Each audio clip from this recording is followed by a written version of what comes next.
আন্তর্জাতিক মাতৃভাষা দিবস ২১শে ফেব্রুয়ারি বাংলাদেশ ও পশ্চিমবঙ্গ সহ সমস্ত বাংলাভাষী অঞ্চলে পালিত একটি বিশেষ দিবস, যা ১৯৯৯ খ্রিস্টাব্দের ১৭ নভেম্বরে জাতিসংঘ কর্তৃক গৃহীত সিদ্ধান্ত অনুযায়ী প্রতি বছর ২১শে ফেব্রুয়ারি বিশ্বব্যাপী পালন করা হয়।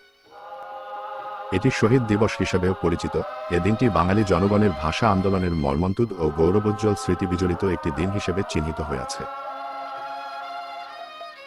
১৯৫২ সাল বাংলায় ৮ ফাল্গুন ১৩৫৮ বৃহস্পতিবার এই দিনে বাংলাকে তৎকালীন পূর্ব পাকিস্তানের রাষ্ট্রভাষা করার দাবিতে ঢাকায় আন্দোলনরত ছাত্রদের ওপর পুলিশের গুলিবর্ষণে অনেক তরুণ ছাত্র শহীদ হন, যাদের মধ্যে রফিক, জব্বার, শফিউর, সালাম, বরকত উল্লেখযোগ্য, এবং এই কারণে এ দিনটি শহীদ দিবস হিসেবে চিহ্নিত হয়ে আসছে।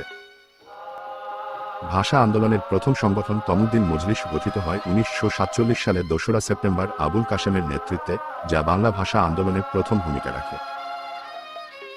বঙ্গীয় সমাজে বাংলা ভাষার অবস্থান নিয়ে বাঙালির অন্বেষায় যে ভাষাচেতনার উন্মেষ ঘটে, তারই সূত্র ধরে বিভাগোত্তর পূর্ববঙ্গের রাজধানী ঢাকায় ১৯৪৭ সালের নভেম্বর-ডিসেম্বরে ভাষা বিক্ষোভ শুরু হয়। ১৯৪৮ সালের মার্চে এ নিয়ে সীমিত পর্যায়ে আন্দোলন হয় এবং ১৯৫২ সালের ২১শে ফেব্রুয়ারি তার চরম প্রকাশ ঘটায়। এ ঘটনার প্রতিবাদে ক্ষুব্ধ ঢাকাবাসী ঢাকা মেডিকেল কলেজ হোস্টেলে সমবেত হয়। নানা নির্যাতন সত্ত্বেও ছাত্রদের পাশাপাশি সাধারণ মানুষেরা প্রতিবাদ জানাতে পরের দিন ২২শে ফেব্রুয়ারি পুনরায় রাজপথে নেমে আসে। তারা মেডিকেল কলেজ হোস্টেল প্রাঙ্গণে শহীদদের জন্য অনুষ্ঠিত গায়েবী জানাজায় অংশগ্রহণ করে। ভাষা শহীদদের স্মৃতিকে অমর করে রাখার জন্য ২৩শে ফেব্রুয়ারি এক রাতের মধ্যে মেডিকেল কলেজ হোস্টেল প্রাঙ্গণে গড়ে ওঠে একটি স্মৃতিস্তম্ভ, যা সরকার ২৬শে ফেব্রুয়ারি গুড়িয়ে দেয়। ২১শে ফেব্রুয়ারির এই ঘটনার মধ্য দিয়ে ভাষা আন্দোলন আরও বেগবান হয়। ১৯৫৪ সালে প্রাদেশিক পরিষদ নির্বাচনে যুক্তফ্রন্ট জয়লাভ করলে ৭ই মে অনুষ্ঠিত গণপরিষদের অধিবেশনে বাংলাকে পাকিস্তানের অন্যতম রাষ্ট্রভাষা হিসেবে স্বীকৃতি দেওয়া হয়। বাংলাকে পাকিস্তানের দ্বিতীয় রাষ্ট্রভাষা হিসেবে স্বীকৃতি দিয়ে সংবিধানে পরিবর্তন আনা হয় ১৯৫৬ সালের ২৯শে ফেব্রুয়ারি। ১৯৮৭ সালের ২৬শে ফেব্রুয়ারি জাতীয় সংসদে বাংলা ভাষা প্রচলন বিল পাশ হয়, যা কার্যকর হয় ৮ই মার্চ ১৯৮৭ সাল থেকে। কানাডার ভ্যাঙ্কুভার শহরে বসবাসরত দুই বাঙালি রফিকুল ইসলাম এবং আব্দুস সালাম প্রাথমিক উদ্যোক্তা হিসেবে ২১শে ফেব্রুয়ারিকে আন্তর্জাতিক মাতৃভাষা দিবস হিসেবে ঘোষণার আবেদন জানিয়েছিলেন জাতিসংঘের মহাসচিব কফি আনানের কাছে ১৯৯৮ খ্রিস্টাব্দে। সে সময় সেক্রেটারি জেনারেলের প্রধান তথ্য কর্মচারী হিসেবে কর্মরত হাসান ফেরদৌসের নজরে এ চিঠিটি আসে।